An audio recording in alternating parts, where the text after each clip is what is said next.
The Bhagavad Gita explains that there are three types of happiness: happiness in the mode of goodness, happiness in the mode of ignorance, and happiness in the mode of passion. Chapter 18, verse 38. That happiness which is derived from contact of the senses with their objects, and which appears like nectar at first, but poison in the end, is said to be the nature of passion. We've all had this experience in our life where we've felt the passion and the nectar of a relationship in the beginning, or something that feels so good to the senses, and over time it turns into something that brings us great misery.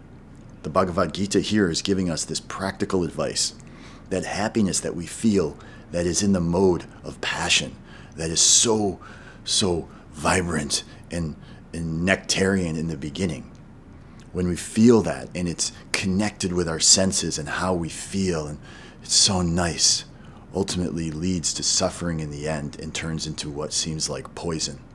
Relationships, jobs, so many things that we've experienced that we think are going to be great, that feel good in the beginning, end up leading us to suffering. So we should be aware and cautious of this, and not be fooled into thinking that this flash of nectar in our life, this flash of feeling to our senses, is going to give us lasting happiness. So where does Krishna say that real happiness can be attained?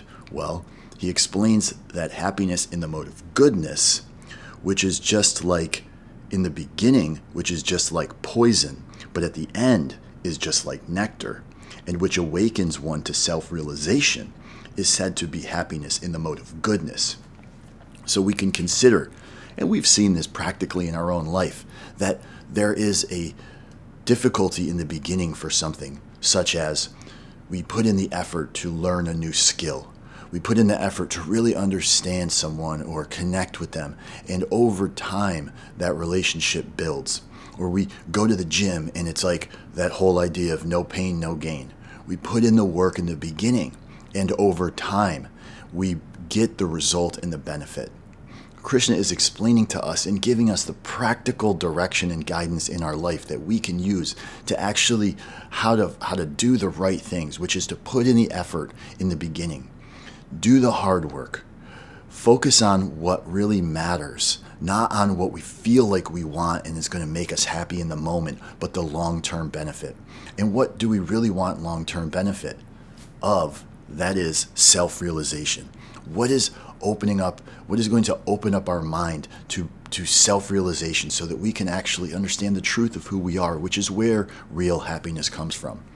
We also understand from the Bhagavad Gita that seeking after material things is not where we're going to find happiness, but we won't focus on that today. We'll just know that happiness in the mode of passion is like poison in the beginning. Happiness in the mode of passion is like nectar in the beginning and poison in the end. And happiness in the mode of goodness is like poison in the beginning and nectar in the end. So what's the third one? Happiness in the mode of ignorance, which is really not happiness at all. Happiness in the mode of ignorance, or you could say that happiness which is blind to self-realization, which is delusion from the beginning to the end, and which arises from sleep, laziness, and illusion, is said to be the nature of ignorance.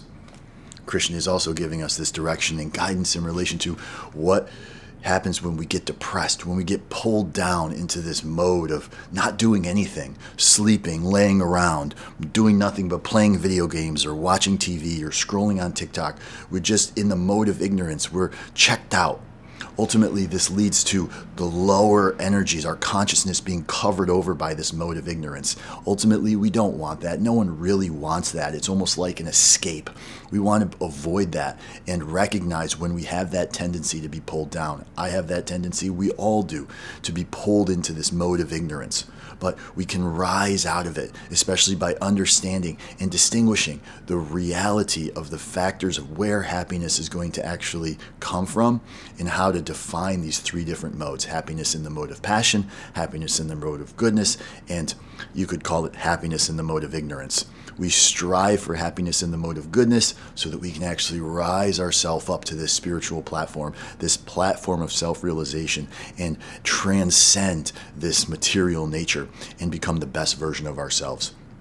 Hare Krishna, thank you for listening, and I'll see you in the next video.